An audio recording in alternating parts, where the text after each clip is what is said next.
Ishsizlik va kambag'allik darajasini qisqartirish maqsadida mahallalarda tijorat banklarining ko'magi asosida amalga oshirilayotgan keng ko'lamli ishlar bugun yaxshigina samara bermoqda. Ayniqsa, oilaviy tadbirkorlik faoliyati bilan band bo'lgan subyektlarning moliyaviy tomondan qo'llab-quvvatlanishi mahallalarda driver sohalari rivojida muhim o'rinni band etyapti. Ma'lumotlarga ko'ra, ayni yo'nalishda Trustbank tomonidan respublikamiz bo'ylab joriy yilning o'tgan davrida 1678 ta mikroloyiha amalga oshirildi. Natijada 4166 ta yangi ish o'rinlari yaratildi. Bu raqamlarni Buxoro viloyati misolida ko'radigan bo'lsak, 2026-yil birinchi yarmida 30 dan ziyod loyihalar moliyalashtirilib, 100 dan ortiq aholining tanlagan sohasi bo'yicha daromad olish imkoniyatlari kengaydi. Buxoro tumanidagi Shergiron mahallasida ham asosiy driver servis va xizmat ko'rsatish sanaladi. Shu sabab hududda qadim hunar turlarini rivojlantirishga alohida e'tibor qaratilgan. Mana misol uchun, Shohida Hamroyeva hozirga qadar uyda tikuvchilik faoliyati bilan shug'ullangan. Mahalla bankiri ko'magi bilan u imtiyozli kredit asosida yangi tikuv mashinkalariga ega bo'ldi. Natijada imkoniyatdan foydalanib, u o'z tadbirkorligini boshlashdan tashqari mahalla ayollarini ish bilan ta'minlashga ham erishdi. Biz opa-singillar ushbu sexni 1 oy bo'ldi boshlaganimizga Prezidentimizga rahmat. Mana shunday imkoniyatlarni bizga yaratib berganlari uchun. Hozircha bu bizning seximizda 5 ta ishchi faoliyat ko'rsatyapti. Mahsulotimizga xaridorlar juda ham ko'p. Kelajakda bu sexni biz kattalashtirish niyatimiz bor. Bunda biz Trustbank moliyaviy ko'magidan foydalanamiz. Aytish lozim, Shergiron mahallasida Buxoroning eng qadim maskanlaridan biri Chorbakir ziyoratgohi joylashgan. Shunga mos ravishda turizmga turdosh sohalarni rivojlantirishga ham alohida e'tibor qaratilyapti. Dinora Sobirova o'z uyida mis kandakorlik namunalariga qayta zeb berish bilan band. Buning orqasidan oila yaxshigina daromadga ham ega bo'lmoqda. Qiziqishim borligi uchun 1 oyda o'rgandim. Prezidentimizga rahmat. Shunaqa sharoitlar qilib berdilar. Imtiyozli kreditlar ajratib berdilar. Shu bitta ana shunga 100 ming so'm to'laydi.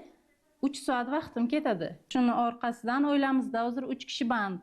Bola bilan uyda o'tirgan holda 10 million, 12 million, 15 milliongacha daromad qilib olamiz. Qursiya Qahhorova xonadoni ham milliy liboslar tayyorlash faoliyati bilan shug'ullanadi. Mahsulotlarga bo'lgan talab yuqoriligi uchun hunarmand oila Trustbank bilan hamkorlikda yangi mikroloyihani amalga oshirib, o'z faoliyatini yanada kengaytirish bo'yicha istiqbolli rejalarni ishlab chiqmoqda. Hunarmandlar oilasiga turmushga chiqdi. Birgalashib, hammamiz shu bilan ishlar bilan hunarmandchilik bilan shug'ullanib kelyapmiz.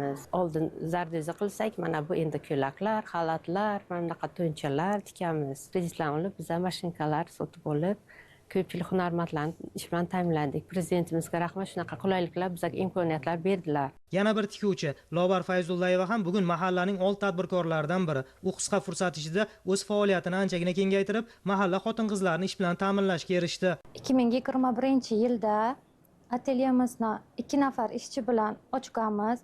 Hozirgi kunda kelib 15 ga yaqin ishchilar ish faoliyatini olib bormoqdalar. Asosiy faoliyat turimiz kelin liboslarini tikamiz, to'ybob liboslar tikamiz. Hozirgi kunda kelib tayyor liboslar sotuvini ham yo'lga qo'yganmiz. Kelajakda Xudo xohlasa Trustbank hamkorligida yanada ish faoliyatini kengaytirish rejalarini tuzmoqdamiz. Umuman olganda mahallada xotin-qizlarning har tomonlama qo'llab-quvvatlanishi hududda qadim hunar turlarini qayta tiklash borasida ham natijadorlik ta'minlanishiga asos bo'lmoqda.